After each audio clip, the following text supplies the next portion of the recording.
여러분들 마지막 페이지에 여러분들 출석표가 되어 있습니다. 그러니까 구역하고 이름을 반드시 기입을 하셔서 그 출석표를 잘라 가지고 그 페이지를 잘라 가지고 앞에 있는 것이 조금 오늘 마지막 기도 제목이 잘려 나가겠지만은 그럼에도 불구하고 잘 절취를 해서 여러분들이 각 교구에 제출을 해 주시면 되겠습니다.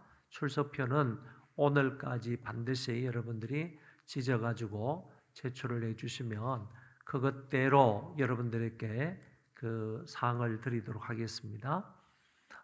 이거 전체에 다 출석하신 분들하고 그 다음에 마지막 2주 출석하신 분하고 그리고 전체 가운데에서 2번 정도 빠진 분한테 선물을 드리니까 여러분들 한 번도 빠짐없이 다 제출을 해서 귀한 상을 받을 수 있기 바랍니다. 그리고 조금 빠졌다 할지라도 여러분들 출석 사항들은 또 교구에서 알아야 할 필요가 있기 때문에 그걸 이제 찢어서 제출을 해주시면 감사하겠습니다. 오늘 우리가 읽은 말씀이 시편 38편인데 1절부터 8절까지의 말씀에 보면 시편 기자 다윗이 하나님 앞에 이렇게 고백합니다. 내가 지금 심한 고통 중에 있습니다. 내가 심한 고통과 슬픔 중에 있습니다 하는 것을 말해주고 있습니다. 그러면 다윗이 이렇게 심하게 고통을 받고 슬픔 중에 있는 이유가 뭘까? 거기에 관해서도 말씀을 해주고 있습니다. 그래서 오늘 이 시편은 내가 이렇게 슬픔 중에 있으니까 하나님 나를 불쌍히 여기시고 내 모든 죄를 사하시며 나를 그 가운데서 건져주셔서 하나님을 전적으로 의지하는 삶을 살게 해 주십시오. 하나님의 도우심 가운데 살게 해 주십시오 라고 하는 그런 기도가 바로 시편 38편이 되겠습니다. 시편 38편은 참회시에 해당합니다. 그래서 하나님 앞에 죄를 지었기 때문에 이 다윗이 그와 같은 고통과 슬픔과 아픔을 당하는 것이다. 이렇게 볼 수 있겠습니다. 그래서 그것을 하나님 앞에 철저히 회개하면서 하나님의 도우심과 하나님의 은혜를 간구하는 그런 시이다라는 점을 기억하시면 되겠습니다. 1절부터 8절이 내가 죄로 인하여 고통 중에 있습니다. 죄로 인하여 큰 슬픔 중에 있습니다 하는 내용이 나옵니다. 여호와여 주의 노하심으로 나를 책망하지 마시고 주의 분노하심으로 나를 징계하지 마소서. 주의 화살이 나를 찌르고 주의 손이 나를 심히 누르나이다. 주의 진노로 말미암아 내 살에 성한 곳이 없사오며 그 다음에 나의 죄로 말미암아 내 뼈에 평안함이 없나이다. 나의 죄 때문에 평안함이 없고 나의 죄 때문에 마치 주의 손이 나를 짓누르는 것 같은 그와 같은 압박 속에 있습니다. 주님께서 나를 이 죄로 인하여서 책망하지 마시고 나로 인하여 나에게 징계하지 마십시오. 이렇게 말씀하시는 것이 나타나고 있습니다. 진노로 내 살에 성한 곳이 없다. 이렇게 말씀하시고 죄로 인하여서 평안함이 없다. 이렇게 말하고 있습니다. 여러분 우리가 아는 것처럼 우리가 죄를 짓게 되면 사실상 우리 몸에 성한 곳이 없을 정도로 많은 고통과 괴로움을 당한다 하는 점을 알게 되고요. 죄로 인하여서 내 뼈에 평안함이 없을 정도로 그와 같은 아픔이 있다 하는 사실을 알게 됩니다. 심지어 4절에 내 죄악이 내 머리에 넘쳐서 내 죄악이 가득 찼다는 겁니다. 온몸에 가득할 정도로 심각한 죄의 상태이다 하는 것을 말하고 무거운 짐 같으니 내가 감당할 수 없나이다. 나의 죄가 무거운 짐 같아서 이거 이겨낼 수 있는 그런 우리가 아닙니다. 내가 아닙니다. 감당할 수가 없습니다. 하는 것을 말하고 있고요. 이것으로 인하여 5절 이하의 말씀에 보면 상처가 심하다. 상처가 심하다. 죄로 인하여 내 몸에 상처가 심하여서 그 상처가 썩은 냄새가 날 정도다. 이렇게 말하고 6절에는 내가 그 죄로 인하여서 아프다. 그렇게 말하며 슬픔 중에 다닌다. 이렇게도 말하고 있습니다. 7절에는 내 살에 성한 곳이 없다. 죄로 인하여서 내 몸의 살이 성한 곳이 없고 8절에 내가 그것으로 인하여 피곤하고 심히 상하였고 마음이 불안하여 신음합니다. 이렇게 고백하고 있습니다. 그러니까 1절부터 8절까지의 말씀을 보면 내가 죄로 인하여서 하나님 앞에 지연이 죄악된 삶으로 인하여 내가 정말 심각한 그런 고통과 아픔과 상처 중에 있습니다 하는 것을 다윗이 고백하고 있습니다. 그러니까 9절부터는 다른 사람들이 나를 멀리하더라 하는 것을 얘기합니다. 내가 죄악 중에 이런 고통 중에 슬픔 중에 상처 중에 눈물 중에 거하면서 있으니까 다른 사람들이 나를 멀리하더라 하는 것을 얘기합니다. 주여 나의 모든 소원이 주 앞에 있사오며 나의 탄식이 주 앞에 감추이지 아니하나이다. 11절에 내가 사랑하는 자와 내 친구들이 내 상처를 멀리하고 내 친척들도 멀리 섰나이다.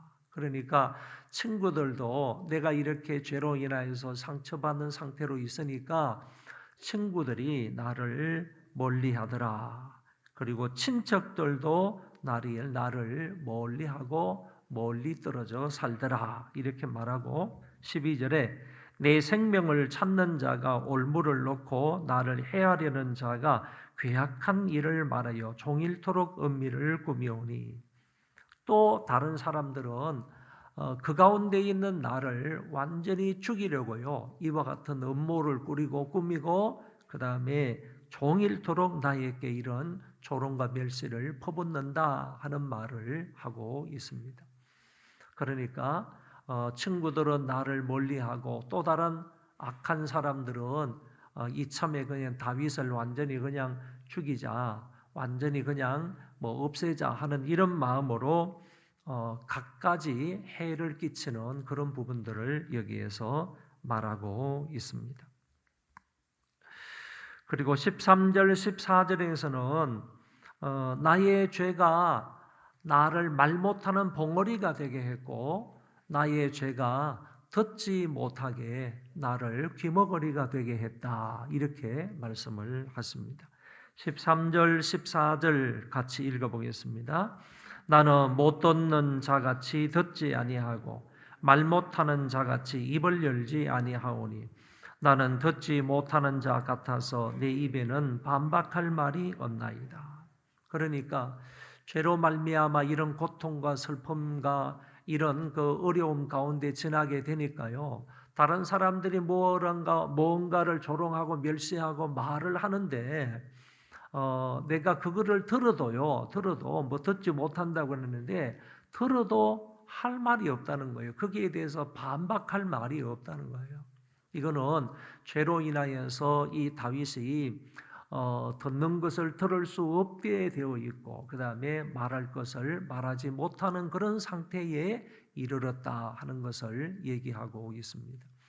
여러분 그 죄 지은 사람이 다른 사람이 조롱하고 멸시하고 손가락질을 하면 그 앞에서 뭐라고 답변할 수 있겠어요? 뭐라고 말할 수 있겠어요? 그와 같은 자기 자신의 영적인 심각한 상태에 있음을 다윗이 말하고 있습니다. 그런데 15절에는 조금 엉뚱하게 이렇게 말하는 것이 나옵니다. 여호와여 내가 주를 바라사오니 내 주 하나님이 내게 응답하시리이다. 그러니까 이런 와중에서도요 다윗은 하나님 앞에 간구하는 거예요. 하나님을 의지하는 거예요. 그리고 하나님께 간절히 자기의 죄 용서를 바라며 간구했을 때 하나님이 내게 응답하실 것을 믿고 확신하고 있다는 것입니다. 기도 응답을 확신하며 이렇게 말하는 겁니다. 그 뒤에 나가서 보면 18절에도 내 죄악을 아뢰고 내 죄를 설포함이니이다. 정말로 자기의 죄를 낱낱이 고백을 하면서 그리고 자기가 철저하게 회개하고 정말 죄 지은 것을 설포하면서 하나님 앞에 간청했을 때 하나님께서 내 기도에 반드시 들어 응답해 주실 것이라 라는 확신을 가지고 이렇게 말씀하고 있습니다. 17절, 18절 보시면 내가 넘어지게 되었고 나의 근심이 항상 내 앞에 있사오니, 그러니까 죄에 넘어지게 되었고 내 삶도 넘어지게 되었고 이렇게 넘어지게 되었다는 거하고 그 다음에 나의 근심이 항상 내 앞에 있습니다. 내가 걸음걸음을 옮길 때마다 모든 것이 근심거리입니다. 이렇게 고백을 하고 그리고 죄악을 아뢰고 내 죄를 설포하면서 하나님 앞에 기도하는 부분이 나옵니다. 19절에 보면 내 원수가 활발하며 강하고 부당하게 나를 미워하는 자가 많으며, 그러니까 그런 와중에도요 다윗을 공격하고 다윗을 무너뜨리고 다윗을 파괴하기 위해서 이렇게 강한 원수들이 활개를 치면서 자기에게 접근해 오는 이런 부분들을 볼 수가 있다는 것입니다. 어떻게 생각하면요, 다윗이 죄로 인하여서 이런 괴로운 상태에 있을 때요, 다윗을 미워하고 다윗에 대한 적대감을 가지고 있는 그 원수들은 이참에 잘됐다, 이참에 그냥 다윗을 그냥 완전히 그냥 멸망시키자, 다윗을 없애버리자, 다윗을 그냥 파면하자, 이런 얘기들을 하고 그렇게 공격을 했다. 내 원수가 활발하며 강하게 그랬습니다. 그러니까 원수들이 이럴 때요 더 활발하게 일어나는 거죠. 강하게 공격을 하는 거죠. 이때다라고 하면서 다윗을 공격할 수가 있을 것입니다. 그럼에도 불구하고 마지막 21절 22절에서요 그와 같은 죄악 가운데에서 죄를 회개하면서 하나님의 도우심을 간절히 간청하고 있습니다. 21절 22절 다 같이 읽겠습니다. 여호와여 나를 버리지 마소서. 나의 하나님이여 나를 멀리하지 마소서. 속히 나를 도우소서. 주 나의 구원이시여. 아멘. 나를 버리지 말라고 하나님 앞에 간청하고 있습니다. 여러분 심각한 죄악 속에 있을 때요 그 죄를 회개하고 하나님의 은총을 기도하지만은 그럼에도 불구하고 그 죄가 용서되지 않았을 때, 용서받지 못하였을 때요 느끼는 그 감정이 바로 내가 하나님 앞에 이것 때문에 버림을 받았나 하는 생각을 가질 수 있습니다. 내 죄를 놓고 아무리 회개하고 정말 가슴을 뜯으면서 죄 가운데 앉아서 정말 통곡하면서 회개하는데 그럼에도 불구하고 죄 용서의 확신을 갖지 못했을 때는 내가 하나님 앞에 이 죄 때문에 버림을 받았나 하는 생각을 가질 수 있다는 얘기입니다. 그런 심정으로 다윗이 간구하는 거예요. 하나님 나를 버리지 마시고 나를 멀리하지 마시고 나를 도우소서. 도우소서 하는 이 말은 용서해 주십시오라는 의미가 담겨져 있는 것입니다. 그리고 나의 구원은 하나님이시라고, 나를 구원해 주실 분, 이 가운데에서 나를 용서해 주셔서 나를 기쁨의 장소로 옮겨 주실 분은 하나님 여호와이십니다 라고 고백하는 것으로 오늘 시편이 끝나고 있습니다. 오늘 시편을 저와 여러분이 이렇게 이해를 하시면 됩니다. 우리가 죄를 짓게 되면 다윗이 그 죄의 결과로 고통을 느끼고 있는 것처럼, 심한 슬픔과 상처를 느끼고 있는 것처럼 그와 같은 것을 느낄 수밖에 없고 그와 같은 것을 맛볼 수밖에 없다는 겁니다.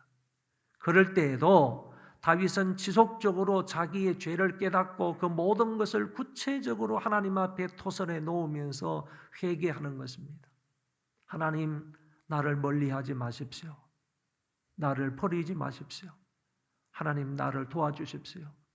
하나님 나를 그 가운데서 건져 주십시오. 내가 회개하오니 하나님 내 죄를 용서해 주셔서 이제 평안의 자리로 기쁨의 자리로 나를 옮겨 주십시오. 라고 다윗이 간청하는 그 모습이 나타나 있다. 이렇게 보시면 되겠습니다. 어느 누구를 막론하고요? 죄가 없는 사람이 없습니다. 어느 누구를 막론하고요? 죄로 따지면 하나님의 심판을 받지 않을 사람은 없습니다. 오늘 저와 여러분이 마음을 잘 살피시고요. 우리 마음과 우리의 생각과 우리의 행동 구석구석을 살피면서요. 하나님 앞에 이와 같은 마음으로 정말 이와 같이 마음을 찢고 무릎을 꿇고 통회하는 그런 마음으로 하나님 앞에 간절히 죄 용서를 위하여 기도함으로 하나님의 용서를 받을 수 있기를 바랍니다. 그래야만이 우리의 마음이 기쁨이 있고 평안이 있고 하나님의 관계가 올바르게 되어 있는 것입니다. 우리 사랑하는 모든 성도들 그런 마음으로 오늘 이 아침에 간구할 수 있기를 바랍니다. 기도 제목 드립니다. 하나님 내가 곤경에 처해 있사오니 속히 나를 도와주옵소서. 자녀들에게 건강의 복, 지혜의 복, 물질의 복을 주셔서 더 많이 장악하고 선교하고 봉사하고 섬길 수 있게 해 주시옵소서. 자녀들이 하는 1년 동안의 모든 일들을 하나님의 손에 의탁하오니 은혜와 지혜와 능력을 주셔서 아름답게 잘 이루어지게 하옵소서. 네 번째는 하나님 자녀들을 멀리하지 마시고 자녀들을 도와주옵소서. 이 네 가지 기도 제목을 따라 함께 기도하도록 하겠습니다.